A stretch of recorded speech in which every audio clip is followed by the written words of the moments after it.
Welcome to Virtual Freak Film Festival. My name is Kathy Kilashewski. I'm the Artistic Director for Freak Film Festival. And if this is your first Freak Film Festival event, we are really excited that you're here. We are a documentary-focused festival based here in Detroit that features films that are relevant and resonate in Michigan and throughout the Midwest. And we have been screening films since Wednesday. 5 separate films that you can access anytime here at Freak Film Festival from now until Sunday. So if you've purchased tickets to a film, you can watch it anytime. If you've purchased the pass, the same. But you're here now for a conversation around Dope, Hookers, and Pavement, the real and imagined history of Detroit hardcore. We are super excited to be hosting this conversation live. So if you're joining us, you can ask questions of the director in the chat, as well as come back to any of the other conversations that we've had. They're archived on our YouTube page. So I want to bring up our moderator for this conversation, Rob St. Mary. He's an author, journalist, and he is the curator of the Detroit Punk Archive. So he's going to be moderating our conversation today, and so I'm going to let him take it away. Oops. Thanks, Kathy. It's just after 7 o'clock Eastern here on Friday, December 4th. So if you're watching live, this little discussion between filmmaker Otto Bowie, and he's the director, of course, of Dope, Hookers, and Pavement, the real and imagined history of Detroit hardcore. I'm Rob St. Mary, as Kathy said, and this discussion, as you know, is part of the Free Film Festival, that documentary festival that is in conjunction with the Detroit Free Press. And, you know, when I asked Otto how he would like to be introduced, he responded, quote, "Just tell him I'm from communist Canada and have made other insufferable art movies and was involved in the Detroit punk scene as a total poser starting in the mid-1980s, unquote. So regardless, the border's still closed. I'm just going to say that's because Canada's hoarding all the toilet paper and healthcare in North America for themselves. And regardless, though, we do have Timmy's, so we got that going for us. So don't give up hope yet, Metro Detroit, and those watching from beyond and such exotic locales as, I don't know, Troy or Kitchener. So as for myself, I am Rob St. Mary, as Kathy said. I've done a range of work over the years in media, radio in Detroit, including WDET and WWJ. I did a podcast for the Detroit Free Press called Detours a few years ago, and a book called the Orbit Magazine Anthology, which then led to the Detroit Punk Archive thanks to a grant from the Knight Foundation. You can find out more about that, DetroitPunkArchive.com, and I've been collecting stories, interviews, and such about the first wave of Detroit punk, which is the people that came after the Stooges, but before the scene that Otto captures in this documentary. So if you're watching this on a Friday night, as Kathy said, feel free to type in those questions or comments on the Facebook Live, or if you're watching on YouTube, you can put the questions that you have there, and we'll try working those in. So to start off, Otto, I just want to say congrats to you on finishing the project. I remember when we showed the trailer a few years back over at Third Man Cast Corridor store, and I was hosting a panel on punk, both actually the first wave and also the hardcore scene. So anyone who knows about doing a project like this, I mean, feature-length documentaries are not a quick and easy process. So congrats to you on completing. Thanks a lot. Yeah. And, you know, I just want to start off at the top to kind of talk about that title. I know that there is a quote in the film that explains it, and if you haven't seen the film yet, it'll become apparent. But I really wanted to ask you about that real and imagined history. Can you kind of explain how this title came together? Well, I think what it is that you know, the first part of the title, Dope, Hookers, and Pavement, is a direct quote from John Brannon in the film describing where the environment in which the freezer was. I mean, that's the way he characterized it, as far as being that sort of really dodgy sort of place for these little kids to be converging, for these kids to be converging. Other people kind of dispute that within the film, and even like with him sort of attesting to that, Dope, Hookers, and Pavement, it goes to show that the story has a bit of there's a bit of sort of mythologizing, self-mythologizing, a bit of you know, sort of deliberate or exaggeration or distortion that comes with memory, and a little bit of puffery, a little bit of, you know, there's a bit of that. So the story, in some respects, it's almost, let's say, the memory or the experience of telling the story from all the varying different people, they never fully kind of line up perfectly. We have a bit of fun with that in the film. thus the whole notion of imagine, because people remember things a certain way, and memory is sort of sometimes faultier than we think it is. And when you get two people telling the same story, that becomes very evident. And then there's some indications, examples within the film where it becomes kind of funny to see that happen. And that's where imagine comes in, for sure. Yeah, and one of the things I really like about it is in the beginning where you talk about memory, and you really bring it through the story of your family and this amazing find that you had. For those who haven't seen it yet, what was that find, and kind of explain that. Well, what it is that a few years before I started working on the film, 2015, my mom passed away. And I kind of I decided, okay, you know what, I wanted to take stock of everything that we had, evidence of our family life. You look at old pictures, you scan things, and we had a whole shoebox full of old Super 8 films. And I knew all these films inside out, haven't seen them over the years. So I grabbed this box, I shipped it out to a proper transfer house in the East Coast, and I got the footage back, nice HD, properly transferred, you know, as good as it's going to be. I could expect it to be anyways. And I'm going through the footage, and right towards the end of it, up pops this roll of film that I've never seen before. And everything within those like 2 or 3 hours of home movies, I knew every mannerism, every gesture, because it was just part of my sort of memory over the years of, you know, relatives and places I'd been and so forth. So this footage jumps out that I had never seen before. And I knew exactly what it was because I knew it was a hardcore show. I knew it was a hardcore show before my time. And I suspected it was something like the Freezer Theater because I saw some things identified in there, some bands and so forth. So I decided to put it up online, and just as I say, hey, here's something that turned up. Can anybody help me identify this? And suddenly a bunch of people came up, came forth to me once I had posted it, and they started helping me sort of answer some questions and clarify some things. And there's a lot of fascination there. People suddenly wanted to see more, wanted to know more about it, and so forth. And then I realized that there's this whole sort of camaraderie and culture that persists from that era, from the early 80s, where people are it's still a tight-knit community from that early iteration of that scene. And so there's a lot of chatter about this footage, and I realized, okay, there's an enthusiasm here, and there's a sort of appetite to talk. So I decided to start, you know, start talking to people, interviewing, documenting some of this. And, you know, and the story was built as I started talking to people more and more. And I mean, the framework of my sort of inquiries and questions sort of broadening, getting a little more specific and so forth. And it kind of built based on that. And after I hit maybe the 5th or 6th interview, I realized there's a story here, and I've got reliable witnesses to the extent that I can tell a story. But then once you get the, you know, all the witnesses together, there's not always consensus about everything.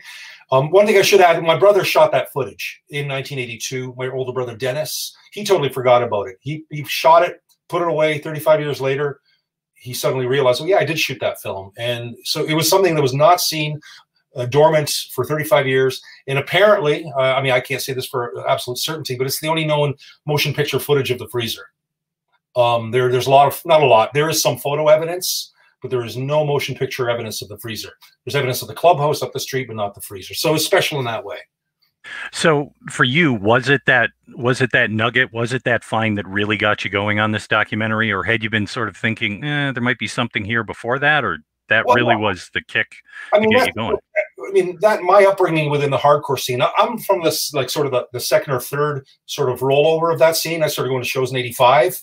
So I was fully aware of that scene because as a 12-year-old kid, I saw my brothers coming home with leather jackets, engineer boots, going to see these shows at this mysterious place in Detroit. So I did witness that, you know, pretty much from, you know, as a young kid growing up. But what struck me and why I wanted to bring another element to this story was I was looking at footage from, like, at that time was maybe almost 35 years ago. And I realized it just put in really sort of sharp focus the whole experience of time having passed. Because as far as within my sort of personal mythologized memory, those kids were always going to be that age, and they were always going to be that, there was always going to be that vitality and that excitement. And I knew on one level that's what I want it to be, and the other level it's not true. A lot of time has passed, people have gotten older, people have changed, people have passed on. And so in that respect, it is a reflection on something that seemed like it could never have ended at the time when you look at it. There's such vitality there. But alas, you know what I mean? It suffers time, you know, the weathers of time and the weathers of change as much as anything else. And it just struck me that way. So I wanted to build a story around that. Yeah. Where the people, since then, where have they all come to, you know, where we have all come to anyways. Yeah. I mean, one of the things that I wanted to talk to you about is that process and for yourself when you started to reach out and to talk to some of the people. I mean, obviously, as you brought up earlier, John Brannon. I mean, John's still around town. He still plays Negative Approach and Easy Action and all the stuff. Everybody knows him very well. What did you find when you started knocking on doors? Were people hip to talk, or were they mostly like, oh, I put that in a box and I moved on and now I'm a dentist and I really don't want to talk about what I did when I was 15? There was a bit of that. I mean, I have to say that it was really difficult in terms of starting because nobody really took you seriously. Only until you do a handful of interviews and people start talking. I remember one time, I think Tesco V was my maybe fourth or fifth interview. And we had a really great time, really long, it was a full afternoon talking to him. And I think afterwards, he kind of let other people know that, this guy's not a total idiot. He knows what he's talking about. It was fun. It was enjoyable. And I kind of went, we talked about things I'd forgotten about or I never really considered. So what happens is once people realize that, okay, this is a worthy sort of investment on their part, people started returning my calls. People start sort of answering back. I won't say everybody did. Some people were like, elected not to be involved, which is fine, which is their right. Some people maybe felt they were too cool to be involved, which is their problem, right? And then some people were very hesitant and guarded at first, and were, often there'd be this caveat when I sat with them. It was like, oh God, I don't know what I can remember. I don't know what I can tell you. But 2 or 3 hours later, they tell me a lot. They surprise themselves how much they tell me. So to answer your question, as I started interviewing more and more people, the story started taking a bit of a, not abstract form, but a little sort of like general form in terms of the arc of the story. And then as you go along, you start tightening up your talking points, and your story becomes a little more, focused. I will say, though, I talked to 70 people for this project, around 70. Not everybody made the final cut, which is sort of unfortunate. And I feel a little bit bad because originally it was a 2.5-hour film. And there were a lot of things there that people talked about, that we talked about. It was fascinating, but kind of almost most fascinating for people who are really hardcore aficionados of the minutiae of that era.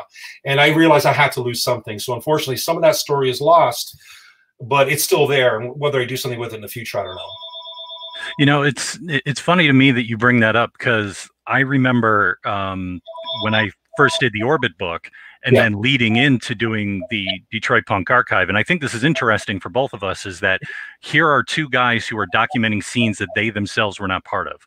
Because I was born in early '78, right when the bookie scene started to go. As you said, you were, 12 years old when your brother was going over. And I heard the exact same thing. Well, we drank a lot back then, so I can't tell you if I was remembering everything correctly. But one of the things that I really like about the discussion about these two different scenes, and is that you've got a section in there where there's Jerry Vile, who I'm very well acquainted with, of the Boners, and Tesco, as you talked about, from the Meatmen. And I think it's interesting that when I've talked to some of the older punks, so, for example, I did an interview with Bob Mulrooney, also known as Bootsy, and sadly he's passed on. But he talked about at the time that he was like, the problem with hardcore is that I went to the bar, I went to hang out and to want to dance with girls. I didn't want to rub up against a bunch of boys, a bunch of young men. And I think the thing that a lot of people don't realize was that in 1978, there was something that kind of changed the bar scene in Michigan. And what that was that the federal government came in and said, look, if you want federal highway dollars, you have to raise your drinking age to 21. So the state of Michigan went from 19 to 21 within a month in December of '78. So that really, not that you couldn't get fake IDs. I mean, I know plenty of kids in high school that had fake IDs, but it just made it a lot harder for younger kids like those who were in the freezer scene to go to those bars, to go to bookies, to things like that. And plus, anyway, there's part of me that feels that the older punks, and it's not that big of a gap. It's like less than 10 years. But I think some of them kind of think, they're not being very, how could you say, charitable to these teenagers, because I'm sure they were all gawky and weird, arty teenagers who didn't have a lot of finesse talking to girls either. Well, I think in some respects, I mean, for whoever's, out there, watch the film, because it's pretty much explained maybe much better than I can do it right now. But I think the fact is, the reasons that these two different groups were there to begin with were not shared. You know, I mean, the punk scene, as far as I imagine, in the late 70s was sort of becoming just a bit more of a decadent and loose rock and roll scene that was sort of modeled out on what was happening primarily in New York at that time. And with, you know, for which, you know, sex, drugs, and rock and roll was the primary lexicon of that scene. And hardcore, by virtue of being underage, I mean, that was not necessarily their motive for being there to begin with. And the fact that you said, like you said, they were to begin with already shuttered out by virtue of their age and by virtue of, you know, what they were trying to do, that they couldn't really relate on a social level. Maybe I think musically there might have been some sort of you know, kinship between them, but as far as their ideas of a good time, these two separate groups of people were, you know, incompatible. But I think, you know, they could probably answer that a bit better than I could, for most of them anyways. Granted, some of the guys in the hardcore scene were still dudes who love to, you know, I'm not going to drink, fight, and F, you know, I mean, you know, that sort of thing. Drink, fight, and fornicate, all the same, but it wasn't really a part of. It wasn't. Yeah, it's just sort of, they didn't relate on that level. Well, you know, the thing that I think is funny is that punk rock really, you know, in the mid 70s was a reaction to prog rock and singer-songwriters and things like that. Yeah. And then here comes hardcore, which is like a reaction to punk.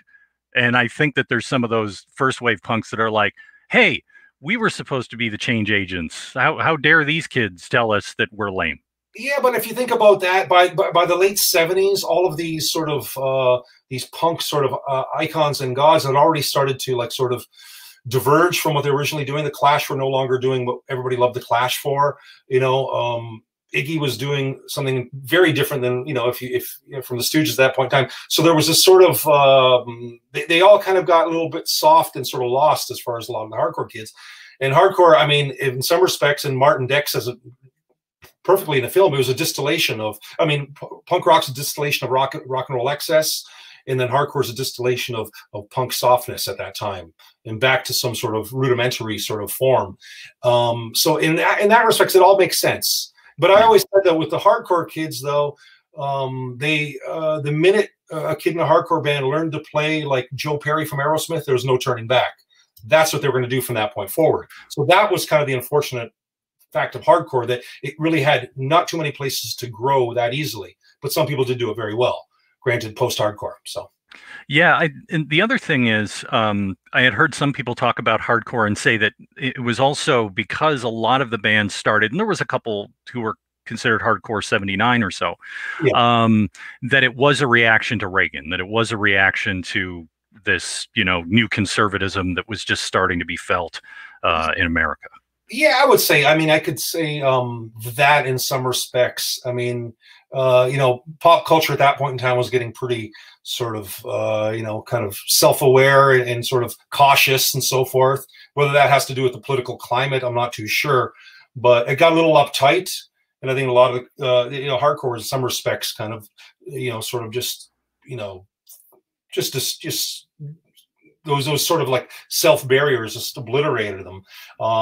But yeah, I think, you know, the environment has the political environment has a lot to do with motivation for people. That's for sure. Yeah. And as you were talking about, and I just wanted to go back to the two Mr. V's again, Tesco and Jerry. Yeah.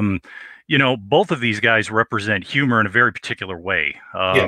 Jerry with the boners, you know, he had his slate of songs where I don't think anyone would do that today. They'd be very uncomfortable with it. And before we started, I reached over and I got my copy of this, which you talk about in the film, yeah, which is Tesco's album. Yeah. So kind of let's talk a little bit about that. I mean, hardcore always seems so serious. Like these young teenage boys was very earnest. Well, there is, and yeah, go ahead. But I mean, obviously Tesco was a few years older than them, but you know, where does sort of humor belong in that space as well? Well, I think, I mean, you know, there's humor there, you know, whether it's sort of ridiculous, over the top, outrageous, offensive humor like the Meatmen and Tesco, or whether it's just, I mean, it's hard to say. I mean, because I can't really speak on their behalf directly, but it was really impressed upon me by a lot of people and we're talking specifically about that early freezer scene. We're not going to talk about anything past 1982. Those kids, everybody said they were there, they had fun. That was first and foremost what they were doing. They were having fun by virtue of physicality and a camaraderie and sort of thing. And it might not look that way to the casual viewer. But I think humor was probably it wasn't sort of, I mean, there was enough sort of maybe other emotional sort of aspects that were a little more pressing at that point in time. Frustration, anger, sort of confusion. And that was something maybe they're a little more compelled to try to articulate, figure out through the music, whereas humor becomes a sort of a relief. And I don't think there was much of a sort of space or an interest in having relief just yet. Things like the Meat Man and whatnot, I think what's great about it, and Tesco will sort of admit to this, is that he did it purposely to be provocative and to be ridiculous and sort of outrageous on that level. And I think that that in itself is sort of kind of the funny thing, that the fact that, okay, he's got balls big enough to do that then, but he's got a sympathetic audience. Could you do it now and get away with it? Probably not, or not, without getting called out on it. But at the same time, I will say in the film, when we talk about things like that, humor or things that now people perceive as being objectionable or offensive, I, as a filmmaker, am not compelled to apologize for any of that, including any of that. It's funny because, like, I was trying to get early before the pandemic some screenings in Toronto, and people were warning me, "Oh my God, you can't say tooling for anus on camera." You know what I mean? It's just like, really? I mean, it's just, I'm not saying it. That guy's saying it, and I've just got the camera on him. But I said, that sort of censoring, I think, is very unhealthy. I didn't want to do that within the film. I didn't want to pass too much judgment. There is some judgments within the film that counter some of this, but it's within the context of that time. From like something Kevin Knapp wrote in Trashland Adventures, sort of when Tesco was doing a lot of gay baiting sort of humor, he pushed back. And this is 1982, so it was happening then too as well. So these guys weren't totally off the hook, in that respect. Yeah, and I'm not going to mention who it is, but there was someone who was in the scene that felt a little pushed on in terms of some of the humor, and still has a burning hatred for certain people in this when I interviewed him. The Ranch, right? The Yes. Ranch? Yeah, okay. Yeah. You'll know what we're talking about. Yeah. If you happen to know the Meat Men catalog, it's pretty easy to figure out. Yeah. But going back to the actual production and meeting people, did you find that once you got, as you said with Tesco, he kind of said, "Hey, this guy knows what he's talking about," that once you started talking to people, someone said, "Oh, have you had a chance to talk to this person or that person?" Who was, and I know it's kind of hard to put you on the spot like this, but were there certain things that you were like, wow, like I thought I did my research, I thought I knew a lot, but this person, wow, like I can't believe what they're telling me here, what they're bringing? Yeah, I think, what, I can't specifically say. I mean, these things were they rolled out very slowly and gradually. And keep in mind, granted, that when I did these interviews, I was so overwhelmed with all this accumulation of sort of information leading up to it, where when people, what was fascinating to me was the fact that, for example, even the connection to Windsor, which is where I'm from. So I got a bit of a bias there, and how relevant it was to the evolution of the Detroit hardcore scene. That information were people sort of giving me that affirmation that, yeah, Windsor was the first place where the Detroit kids saw hardcore. And we can't say necessarily that's where Detroit hardcore was born or came to be, but it was a big part of it. Even that sort of knowledge and information was not leveraged by me in any way. People offered that, saying how important it was to them. So it's important, not important, but it's interesting to me how important that information was to these interviewees, so much so that I can feel confident building that into part of the story. I mean, as far as like sort of really sort of revelations in terms of information, I won't say specifically. I can't cite anything. I think there's when the film dealt with the sort of sad turn of events involving bored youth, that was something for me that was very meaningful and powerful. And I kind of was very grateful the fact that people would offer this sort of information. I don't want to go into too much detail right now, but I thought that was something that involved a lot of courage on the part of the people I interviewed to really bring these things up, relive these things, to sort of reflect upon them and to give it some perspective like 30 years on. So things like that I think were important. But I will say with the interviews, like I was saying, with the amount of interviews I did, and of all the people I interviewed, everybody was great. Nobody was a prick. Everybody was ultimately sort of just gracious and generous. And, you know, you kind of wouldn't think, you think hardcore punk, you know, no, everybody is sweet. And in that respect, and I mean this like very earnestly, is that, you know, this film belongs as much to all these people who are in it as it does to me, because they are the ones who give it life. I sort of am a little more technical. I'm the guy who's sort of kind of pulling it in all these directions, but it belongs to them as much as it belongs to me, for better or for worse. And I think definitely for better. So in that respect, I gotta say that there was that, whatever community they had amongst themselves all these years, it really sort of became evident in this whole collective effort to get this project together. And yeah. I just want to remind everyone, if they're watching live right now on Facebook Live or through the YouTube link, they can put a comment in. And if you have a question, our folks will get it to us and we'll work those questions in as well. I remember talking to you before we went live, before we're doing the conversation right now. Yeah. And you said that, you know, one of the earlier cuts, it was about an hour longer. Yeah, were there certain things that when it came down to it, you were like, I really hate to cut that out, but it's got to go. Is there a story or two or a section that you're like, man, I wish I could share this, but maybe it'll end up as a DVD extra or something? Yeah, there was things. I mean, a big part of that scene was the whole pilgrimage they made to the Saturday Night Live set in 1981. You know, that where Fear played, and there was like John Belushi was there, and he brought all a lot of Detroit hardcore kids were there. Tesco was there. Brandon was there. I mean, I don't know if Tesco, but Brandon was there. Ian Mackay were there. We talked about that, but I just decided not to include it because it's fascinating, but I just don't think it was developed enough. And to really deal with that, there was another aspect of a girl, a very iconic figure in the Detroit scene named Laura Lee, that I was dealing with to an extent, but I didn't feel for something that important to a lot of people, it was strong enough in terms of what I was getting with respect to that.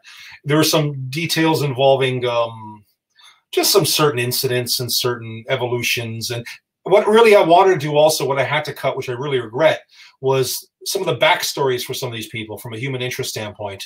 And there were some people who had really fascinating, like Brian Mullen and his brother Brent, had a great backstory about how they found their way down to the freezer. And for me, I wish I could have given them that 20 minutes of time to tell that story, but you just can't. You just can't within the scope of the film. So in that respect, I did lose, probably just under an hour of really great human interest material and historical sort of record. But, you know, you have to, even now I'm at a point where the film is pretty substantial in terms of running time and ingestion. So I did lose some things like that, and where they'll be seen or how they'll be seen, I'm still working that out. So. It's funny. I was going to ask you about the Saturday Night Live event, and I know that the actual footage of that performance of Fear can be found online somewhere. But it's a pretty fascinating story. Tesco writes about it, and I think it's a touch and go book. So, well, the thing is, I think I got to be very careful because in a film I can't really use that footage because I think it is still, in some respects, some sort of embargo or whatever on it, as far as from Lorne Michaels or his production company. So. That's something. It's such a dodgy little area to kind of deal with in terms of from a documentary standpoint. But I didn't want to bother with that. I didn't want to go there. I wish I could have, but you know, maybe in part 2, we'll see. Taking a look at the comments, we have some folks sharing stories on Facebook Live and also on YouTube of you know, their bands and stuff like that, and also a lot of folks saying hi to you. I guess a lot of folks know you. Yeah. No, thank you. Thanks for tuning in to. You know, one of the things I find really interesting about this scene, and when I was of age to be able to go out and go to shows, it was the Gold Dollar scene. It was the beginning, you know, the White Stripes and all of that. So being in a scene like that, and then years later seeing sort of the legacy of a scene is fascinating. But one of the things I wanted to talk to you about when it comes to sort of hardcore itself in this scene was, I mean, obviously there was the question of an actual venue And then they moved, as you said, from the freezer to the clubhouse, which isn't that far away. Yeah. But the thing that I find really interesting about when we talk about the legacy of this scene is that, you know, hardcore kind of goes to a certain time, and then it kind of, the guys who were doing it kind of go, I don't know if I can just keep doing 90-second songs forever, it seems. Yeah. And then, you know, out of that scene, this is the thing I always find really interesting when I kind of compare the two, if you'll give me a minute, is the bookie scene that I covered really, you know, didn't have huge acts. There wasn't like, you know, a bunch of bands that came out of that scene, like had to come out of the Grandy like 10 years earlier and really kind of change the face of rock and roll. There was a couple of bands that did, you know, relatively well, but the thing that I always say about the bookie scene is that it really opened up clubs and mid-level venues to local music in Detroit, because before that, everyone that I talked to said bar owners wanted cover bands. They wanted you to play top 40, and nobody wanted to do that. So the guys who were booking bookies go on to open Clutch Cargos at the City Club, which some of the bands in this also played at, and then later St. Andrews Hall. Now, and I would say even sort of the legacy of that is eventually things like, you know, the Magic Stick and the Gold Dollar and things like that. Yeah. But what I find really interesting about the hardcore scene is that, and I remember having Tesco on the stage with you at Third Man a couple of years ago, and he goes, you know, we put out these records on Touch and Go, and he goes, you know, that Negative Approach Linda Blair EP now costs more than my car. Yeah. I think some collector paid $5,000 for it recently online. The Fix, the early Necros stuff, like all of that is just, if you want an original pressing of that, you're going to pay a lot. But the thing that I also find really fascinating is, as a kid who grew up in high school, you know, in the early 90s, I mean, yeah, there was Sub Pop. Like everybody knew about Sub Pop, but geeks like me loved Touch and Go and what Corey was able to do. And all of that really comes out of this scene. And to me, I think that I think that's just an incredible legacy. Yeah, I think you know, that's something that people just, you tend to take it for granted. Even the whole DIY approach to things now. I'm not saying it's exclusively a hardcore thing, but certainly hardcore sort of demonstrated to what extent it needed to be acted upon, because at that point in time, that music was entirely ignored by media, right? By radio, by, you know, obviously venues and so forth and things like that. So these kids had no choice but to sort of build their own environment, build their own means, and build their own networks, and build their own, you know, this whole sense of almost a national, you know, coast to coast camaraderie of people, this sort of subculture. And one of the guys in the film, Petro, says it great. It almost like it happened by telegraph back then, because obviously this is long before internet and you know, phone calls and letter mail were the only way for people to communicate. And then there was the fanzine culture, which brought everybody together. But of course, you know, like anything, it's never immediate. It's, you know, 30, you know, a month or two out before this and that. So it involved a lot more planning. So I think in that respect, what I'm saying is that with the hardcore kids, they kind of had to build this sort of scene to facilitate their desire to make and see music and hear music and participate in it. And that's something that is, you know, I don't think it could be understated how relevant that is as a sort of an example of can-do resourcefulness amongst teenage kids, and who had no motivation of money, no motivation of actually sort of any sort of personal benefit, but for its own sake. I think that's one of the fascinating and most endearing things about this. You cannot care about the music at all, but God, if you can't sort of be impressed by the fact that what these kids were doing while other kids were out playing football, getting drunk at bush parties, and listening to Styx and Journey, and at that point in time, you know, that was impressive at this point. And the whole big question is, what sort of kid did this sort of gravitated towards this hardcore scene to begin with? And my theory was always that it always dealt with marginalized kids who were socially marginalized, you know, economically marginalized, you know, from something as simple as school or to within their household, that found this outlet. And that is, I think, the great sort of, you know, it's this sort of happening of it all, where they just found one another. This tribe sort of coalesces from all these disparate outlying elements, and people, you know, that the difference between, like I'm saying, between that and the punk scene that you talked about before was the punk scene, I don't think, was motivated by that notion of building something that didn't exist. It was definitely more hedonistic and definitely more indulgent. And in that respect, almost not too much different than the rock and roll scene that it supposedly kind of rejected and renounced a few years earlier. The punk scene just became it You know, it became everything it kind of resented to begin with. So I think that's where the distinction is between the two as far as their sort of behaviors and their modus. You know, the other thing that's interesting from that standpoint for me as well is that there are those, and I know that, and you know, John's brought Negative Approach back in a very big way, I'd say over the last 10 to 12 years. Yeah. And there's been some of those other bands from the hardcore era that have done that as well. But one of the things that I find really interesting is that a lot of the ones that were in the bookie scene, such as Cinecide, they still play. There's these other guys who were in those bands that are still playing in that mode in which they did that. But the thing that I really like about like, I like the hardcore stuff. I like the stuff that Negative Approach and all those guys did, but I really appreciated, and this is kind of outside of the scope of your doc, but, and I don't know if any of this came up in your discussion, but you know, you have bands like the Laughing Hyenas, which was John Brannon with Negative Approach, and Larissa from L7, who becomes this monster guitar player when she puts down the microphone. And then you have Big Chief, which are members of the Necros and Born Without a Face. And these bands went on to, you know, release some really great records in Detroit in a period that was a bit fallow here before we start to see, at least in the rock context here in Detroit, the rise of the so-called garage rock scene around the Gold Dollar, and that obviously being the White Stripes. So I was just wondering if there was any discussion that among those bands as to why they shifted away from that, you know, 90-second to, you know, 2-minute song to do something a little more adventurous, sonically. I think what it is, I mean, just speculating on their behalf, and I think some people address it towards the end of the film. I mean, the whole hardcore in terms of that first iteration was sort of designed and sort of structured ultimately to be mastered and outgrown. And how, when people outgrow, and mastered meaning there's only so tight and so fast and so not angry, but so intense that you can be to a point where, okay, there's other emotional dimensions that you might want to explore in terms of music. And if you're going to explore other emotions in your music, then the music might reflect that.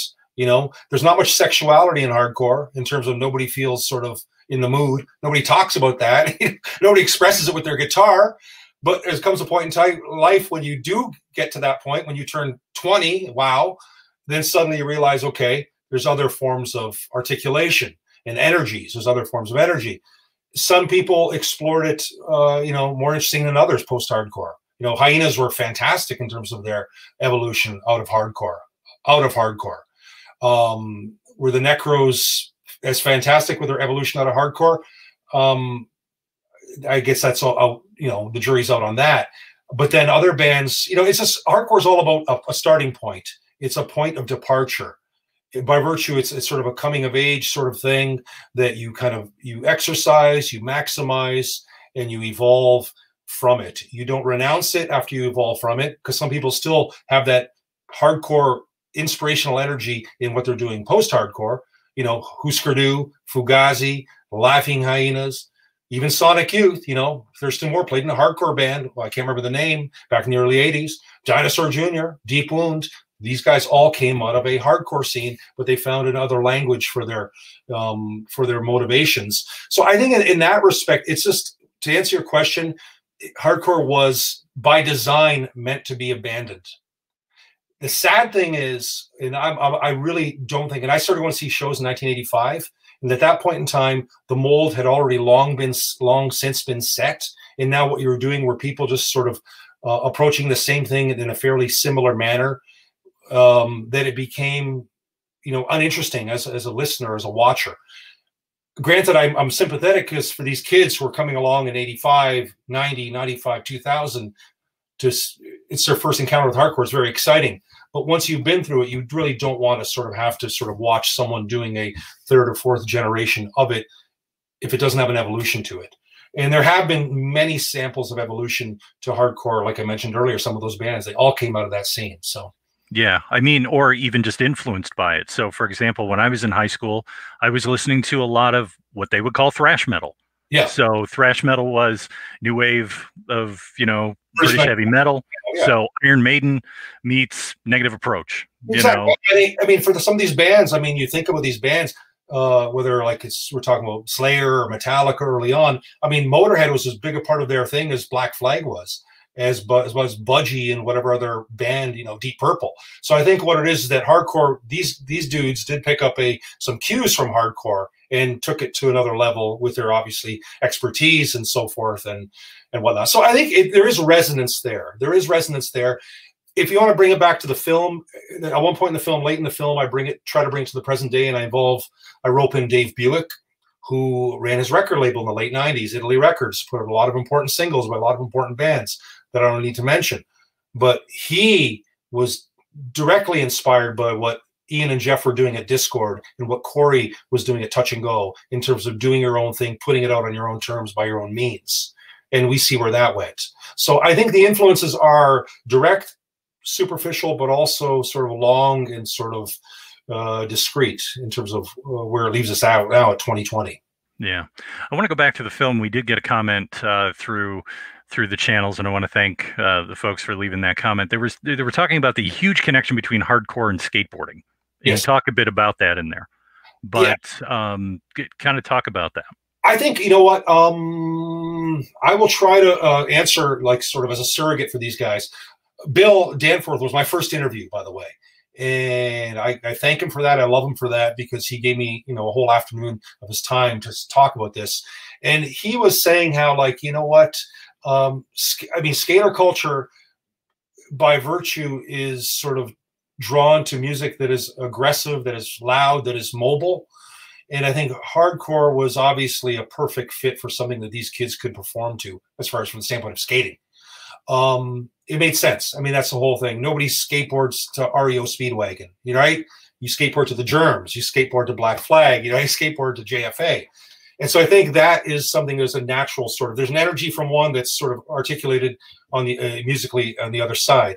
So I think in Detroit, though, to give them full credit, and I deal with this in the film, is the Endless Summer Skate Park, which is at Little Mac, I can't remember what mile, Masonic, that area in Roseville. That was a huge seeding, S-E-E-D-I-N-G, seeding for the hardcore scene in terms of bands were formed amongst kids who skated there, hung out there, and they had their first real Detroit show at the Endless Summer Skate Park in October '81. So skate culture was, you know, it was sort of a natural fit, and it was almost, you know, sort of, you know, it's by design. They belong to each other in that respect. Yeah, for those who are joining us on the conversation but haven't seen the film yet, Free Film Festival, you can watch it. You can get a pass. You can buy a ticket for this film, and you can watch it until Sunday. So you have a few more days yet.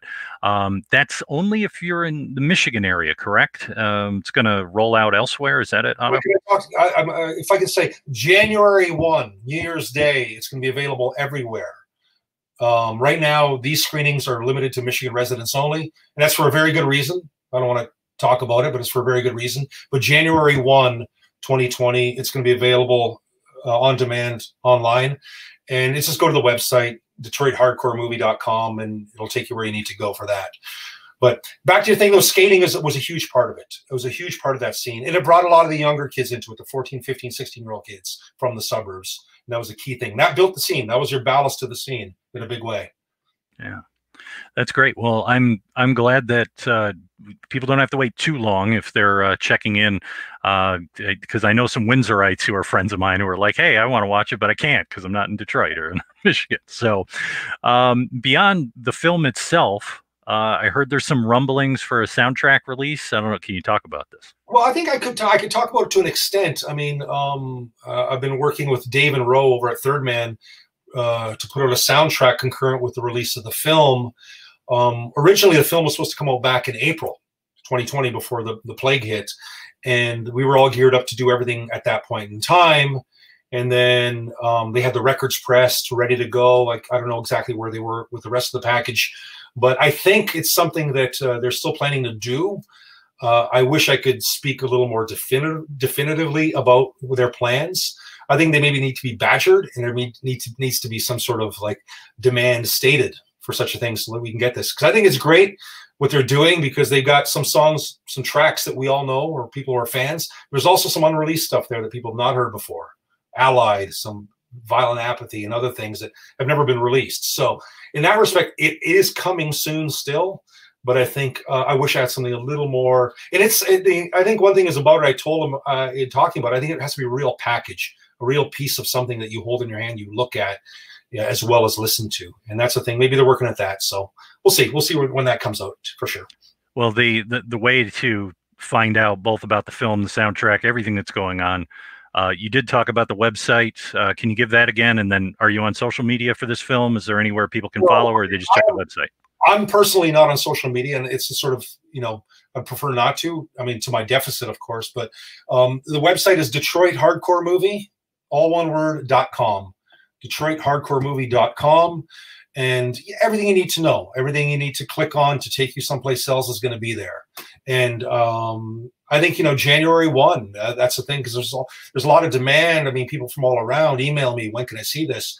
And that's the plan at this point in time, January 1st. So before I let you go for the evening, I always like to ask last question. Is there anything I left out? Is there anything you want to add that maybe I forgot to ask you about?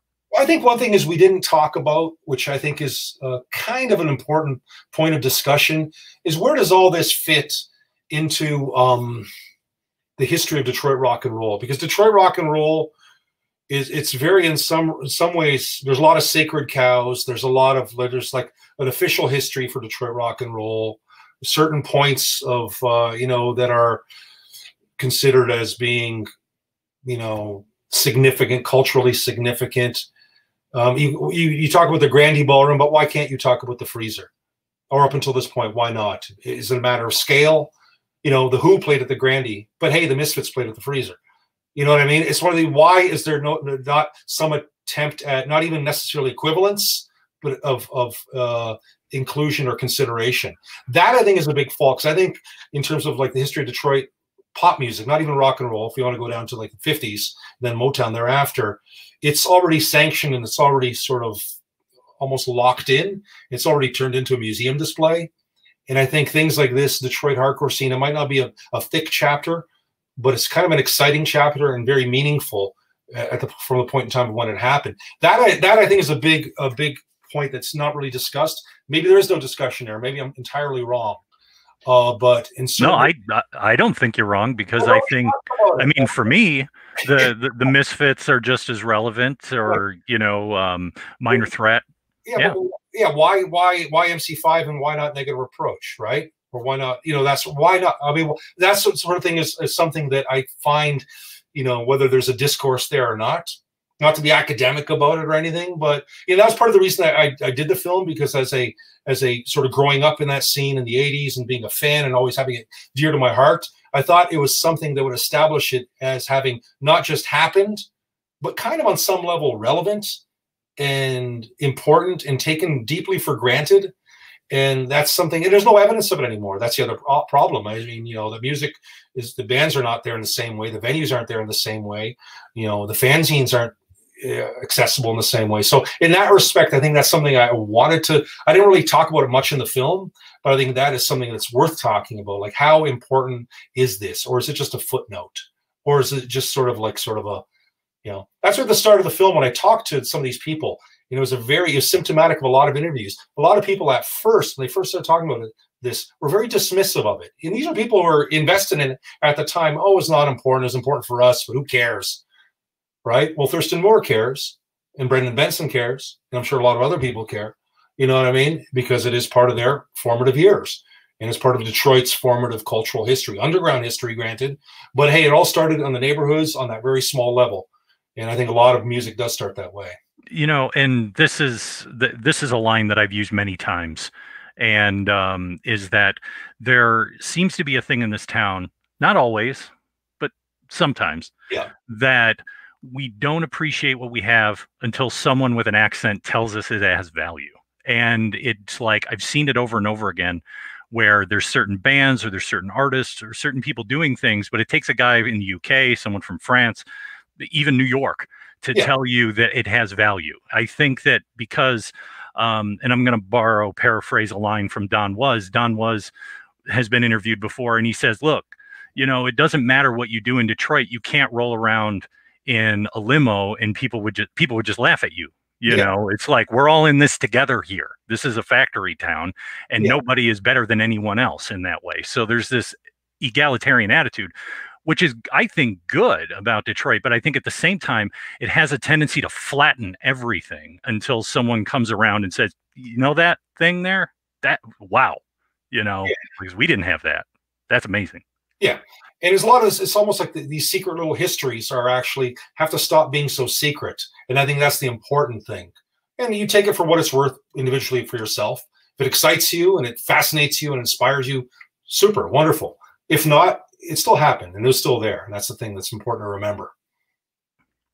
Well, Otto, thank you so much for taking the time and, you know, sharing this film with us. As I said, you know, Freak Film Festival. If you haven't seen the film yet, you can check it out through Sunday. And then January 1, worldwide, make sure to go to the website. Yeah, go to the website and you'll be hooked up. So it's going to work out that way. Yeah. But thanks again, Rob, for having me. Hopefully you did a good job. Hi, friends out there, whoever's tuning in tonight. But yeah, thanks again. All right. Well, we're on both sides of the river and we salute you. So take care, sir. Great, guys. Take care of yourselves, please. Take care. Okay, thank you. Okay, bye-bye.